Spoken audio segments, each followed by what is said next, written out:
Nous continuons avec Laurence Beauvillard. Alors en ce 1er novembre, certains parmi vous iront peut-être honorer leurs ancêtres. Laurence Beauvillard nous propose donc à cette occasion, écoutez bien, de prendre nos smartphones, de faire de la science participative au service de la généalogie. Ça, c'est une bonne idée. Alors voilà comment ça se passe, comment participer. Regardez.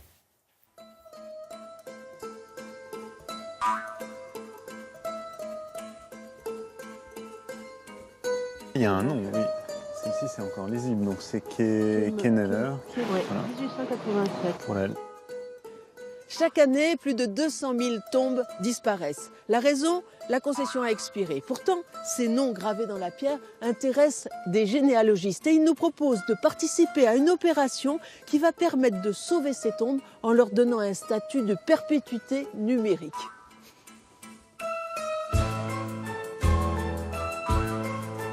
Donc, l'application s'appelle Sauvons nos tombes.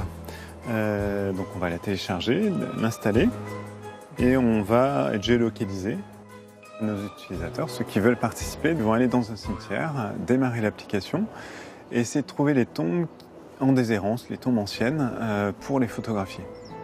Et ensuite, une fois que ces tombes sont photographiées, elles vont être publiées sur notre site. C'est une application qui va marcher de partout, en France, en Belgique, Pays-Bas, en Allemagne, dans les pays nordiques, au Canada. Voilà, il y a des tombes un petit peu de partout dans le monde. Aujourd'hui, il y a 1,7 million de tombes qui ont été photographiées et indexées sur notre site.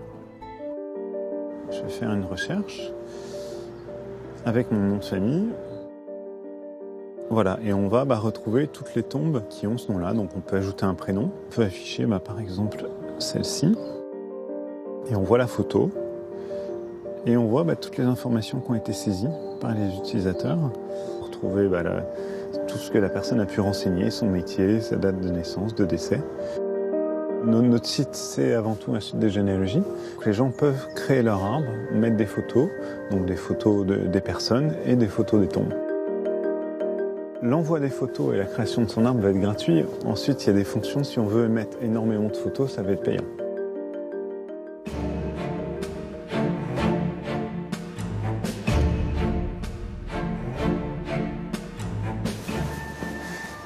Voilà, alors là, c'est une tombe anglaise. Le nom ici, c'est J. Sotheby. Sotheby, effectivement. Voilà, qui est décédé le 17 septembre 1914. Barry, Soper. Dans ce cimetière-là, il y a des tombes anglaises, des tombes françaises.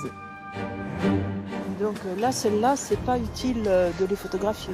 Ça reste utile de les photographier, pas forcément pour le nom qui va être référencé sur Internet, mais plutôt pour la famille. Et là, la famille va être intéressée de voir la tombe de son aïeux inhumé à 2000 km de chez eux. À l'origine, cette idée a été imaginée par des passionnés qui ont demandé à des généalogistes de photographier des tombes. Aujourd'hui, cette application Sauvons nos tombes est gratuite, sans contrepartie. Le seul but, c'est d'alimenter des bases de données avec des informations en voie de disparition.